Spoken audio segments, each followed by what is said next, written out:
ರೈತರ ಆದಾಯ ದುಗುಣ ಆಗಲಿಲ್ಲ. ರೈತರ ಪಡ್ಕೊಳ್ತಕ್ಕಂಥ ರಸಗೊಬ್ಬರ ರೇಟು DAP ಇರ್ಬೋದು, 19 ಇರ್ಬೋದು, ಸಲ್ಫೇಟ್ ಇರ್ಬೋದು, ಯಾವುದೇ ಗೊಬ್ಬರ ತಗೊಳಕ್ ಹೋಗ್ರಿ, ಕ್ರಿಮಿನಾಶಕ ತಗೊಳಕ್ ಹೋಗ್ರಿ, ಇವತ್ತು 2 ಪಟ್ಟಾಗಿದೆ. ಅದಕ್ಕೆ ಈ ಭಾಗದ ಎಲ್ಲ ರೈತರಿಗೆ ಒಂದು ಸಣ್ಣ ಉದಾಹರಣೆ ಹೇಳ್ತೀನಿ. ಇವತ್ತು ಅನೇಕ ಜನ ಇಲ್ಲಿ ಯಾರಾದ್ರೂ ಕಾರ್ಖಾನೆಗಳು ಕಟ್ಟಿದ್ರೆ ಕಬ್ಬಿಂದು ಅವ್ರಿಗೆ ಗೊತ್ತಿದೆ. ನಮ್ಮ ಮುಖ್ಯಮಂತ್ರಿಗಳಿಗೆ ಅದರದ ಸಂಪೂರ್ಣ ಅರಿವಿದೆ. ಸರ್, 1 ಟನ್ ಕಬ್ಬಿಗೆ 80 ಲೀಟರ್ ಇಥನಾಲ್ ಬರುತ್ತೆ. ಇಥನಾಲ್ ಅಂದ್ರೆ ಏನು? Just like petrol. ಅದ್ರಾಗ ಏನು ಮಿಕ್ಸ್ ಇಲ್ಲ. ಇಥನಾಲ್ ತಗೊಳ್ಳೋದು, ಪೆಟ್ರೋಲ್ ಟ್ಯಾಂಕ್ನಾಗ ಸುರುವುದು, ಮ್ಯಾಲ ಸುರುವುದು, ತೆಳಗ್ ತಕ್ಕೊಳ್ಳೋದು, ಇಷ್ಟೇ ಅದು. ಅದರಲ್ಲಿ ಏನು ಯಾವುದೇ ಕೆಮಿಕಲ್ಸ್ ಮಿಕ್ಸ್ ಇಲ್ಲ, ಏನೂ ಇಲ್ಲ. ಮ್ಯಾಗಿನ ಸುರುವುದು, ತೆಳಗಿನ ತಗೊಂಡು ಹೋಗಿ ಪೆಟ್ರೋಲ್ ಬಂಕ್ದವ್ರಿಗೆ ಕೊಡೋದು. ಫ್ಯಾಕ್ಟ್ರಿ ಅವ್ರ ಕಡೆಯಿಂದ ಹೆಂಗ್ ತಗೋತಾರೋ? 60 ರೂಪಾಯಿಗೆ ಲೀಟರ್ ಸರಾಸರಿ. ಪೆಟ್ರೋಲ್ ಇವತ್ತು ಹೆಂಗ್ ಮಾರಕತ್ತಿದಾರೋ? 100 ರೂಪಾಯಿ. 60 ರಂಗ್ ತಗೊಂಡು 100 ಮಾರೋದು, ಎಷ್ಟು ಉಳಿತು? 40 ರೂಪಾಯಿ. ಆ 40 ರೂಪಾಯಿ ಯಾರಿಗೆ ಹೋಗ್ತಾ ಇದೆ? ಅದಾನಿ, ಅಂಬಾನಿ. ನಾನೇನ್ ಕೇಳ್ತೇನೆ ಅಂದ್ರೆ, 10 ರೂಪಾಯಿ ಆ ಫ್ಯಾಕ್ಟ್ರಿ ಮಾಲಕ್ ಕೊಡು, 60 ರೂಪಾಯಿ ಏನ್ ಕೊಡ್ತೀರಿ, ಇನ್ನು 30 ರೂಪಾಯಿ ಏನು ಉಳಿತದಲ್ಲ, ಅದನ್ನ ನೇರವಾಗಿ ರೈತರ ಖಾತೆಗಳಿಗೆ ಕಳಿಸುವಂತ ಕೆಲಸ ಮಾಡ್ರಿ ಮೋದಿ ಸಾಹೇಬ್ರ. ಆ 30 ರೂಪಾಯಿ ನೀವು ಕೊಟ್ರೆ 80 ಲೀಟರ್ಕ್ಕೆ 30 ರಂಗ್ ಎಷ್ಟಾಯ್ತು ರೊಕ್ಕ? 8 3 24 2400 ಆಯ್ತಿಲ್ಲ. ಈ ಕಡೆ ಭಾಗದಾಗ ಕಬ್ಬಿನ ಕಾರ್ಖಾನೆ ಅವರು ನಿಮಗೆ ಹಣ ಎಷ್ಟು ಕೊಡ್ತಾ ಇದ್ದಾರೋ? 2400. ಅದು 30 ರೂಪಾಯಿ ಡಿಫರೆನ್ಸ್ ಅನ್ನ ನೇರವಾಗಿ ರೈತರಿಗೆ ಕೊಟ್ರೆ ಕಬ್ಬಿನ ದರ ಎಷ್ಟಾಗುತ್ತೆ? 4800 ರೂಪಾಯಿ ಆಗುತ್ತೆ. ಅವಾಗ ದುಗುಣಿ ಮಾಡ್ತೀನಿ ಅಂತ ನೀವು ಹೇಳಕ್ ಬರ್ರಿ ಮೋದಿ ಸಾಹೇಬ್ರ. ಎದ್ದ ಹಣ ಈ ದೇಶದಲ್ಲಿ ಇರ್ತಕ್ಕಂಥ ಉದ್ಯಮಿಗಳ ಪಾಲಿಗೆ ಹೋಗ್ತಾ ಇದೆ. ನೀವು ಹೇಳಿದ್ರಿ ರೈತರ ಆದಾಯವನ್ನ ದುಗುಣ ಮಾಡ್ತೀನಿ ಅಂತ. ಇಂಥವು 100 ಉದಾಹರಣೆಗಳನ್ನು ಕೊಡಬಲ್ಲೆ, ಇಂಥವು ಅನೇಕ ಉದಾಹರಣೆಗಳನ್ನು ಕೊಡಬಲ್ಲೆ. ಅದನ್ನೆಲ್ಲವನ್ನು ನಾನು ಕೊಡ್ಲಿಕ್ಕೆ ಹೋಗೋದಿಲ್ಲ. ನಾನು ಇವತ್ತು ನಿಮ್ಮೆಲ್ಲರಿಗೆ ಕೈ ಜೋಡಿಸಿ ಪ್ರಾರ್ಥನೆ ಮಾಡ್ತೀನಿ, ದೇವರಿಗೆ, ಜನರಿಗೆ.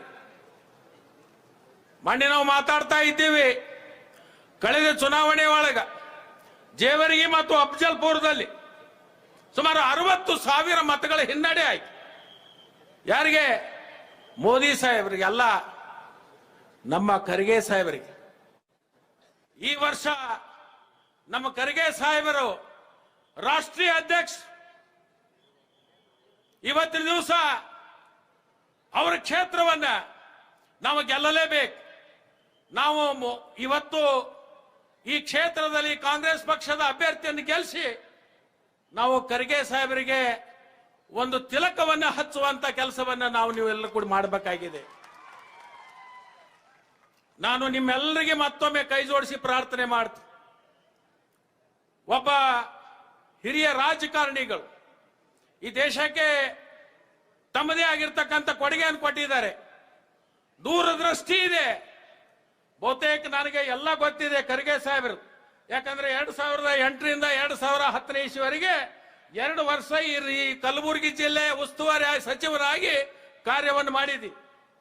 ಈ ಜಿಲ್ಲೆ ಮೇಗಿರ್ತಕ್ಕಂಥ ಅವರ ಕಾಳಜಿ, ಅದರಲ್ಲಿ ವಿಶೇಷವಾಗಿ ಈ ಹೈದರಾಬಾದ್, ಕರ್ನಾಟಕ ಅಂತಕ್ಕಂಥ 6 ಜಿಲ್ಲೆಗಳೇನಿದಾವೆ, ಈ ಜಿಲ್ಲೆಗೆ ಕೊಟ್ಟಿರ್ತಕ್ಕಂಥ ಕೊಡುಗೆ ಬಹುಶಃ ಮುಂದಿನ ದಿನಮಾನದ ನಮ್ಮ ತಲೆಮಾರಿನಲ್ಲಿ ಇರ್ತಕ್ಕಂಥ ನಮ್ಮ ಮಕ್ಕಳು ಅವರ ಹೆಸರನ್ನ ನೆನಸು ಮಾಡತಕ್ಕಂಥ ಒಂದು ಕೆಲಸವನ್ನು ಅವರು ಇವತ್ತು ಮಾಡಿದ್ದಾರೆ.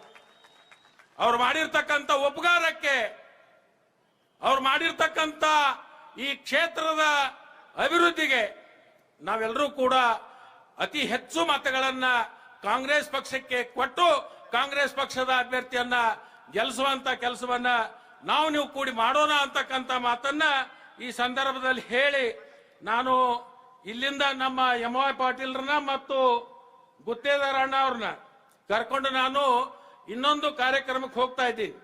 ಈಗ ಅವ್ರನ್ನ ಮಧ್ಯದಲ್ಲಿ ನಾನು ಅವ್ರು ಎದ್ದು ಹೋದ್ರ ಈ ಬಿಜೆಪಿ ಅವ್ರು ಅದನ್ನ ನೋಡಿ ಮತ್ತೆ ಈ ಹೌಲ್ಯಾಗಳು ಬಾಳಿ ಇವ್ರು ಬಿಜೆಪಿ ಅವ್ರು ನನಗೆ ಗೊತ್ತದ 25 ವರ್ಷ ನೋಡಿದೀನಿ ಅವ್ರನ್ನ.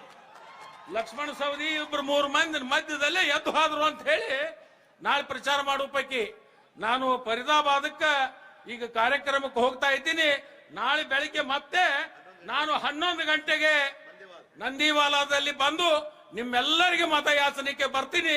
ನೀವು ಕೂಡ ಅಲ್ಲಿ ಬರಬೇಕು. ನೀವು ಕೂಡಿ ಸಮಾಧಾನದಿಂದ ಚರ್ಚೆಯನ್ನ ಮಾಡೋಣ ಅಂತಕ್ಕಂಥ ಮಾತನ್ನ ಈ ಸಂದರ್ಭದಲ್ಲಿ ಹೇಳಿ ನಿಮ್ಮೆಲ್ಲರ ಆಶೀರ್ವಾದ ಕಾಂಗ್ರೆಸ್ ಪಕ್ಷಕ್ಕೆ ದಯಪಾಲಿಸಬೇಕು ಅಂತ ಹೇಳಿ ಮತ್ತೊಮ್ಮೆ ಕೇಳ್ಕೊಂಡು ನನ್ನ ಮಾತಿಗೆ ವಿರಾಮ ಕೊಡ್ತೀನಿ. ಭಾರತ್ ಮಾತಾ ಕಿ, ಭಾರತ್ ಮಾತಾ ಕಿ. ನಮಸ್ಕಾರ. ಜಿ ಕನ್ನಡ ನ್ಯೂಸ್ ಈಗ ನಿಮ್ಮ ಮನೆಯಲ್ಲೇ ನೋಡಿ. ಎಲ್ಲ ಕೇಬಲ್ಗಳಲ್ಲಿ ಈಗ ಲಭ್ಯ.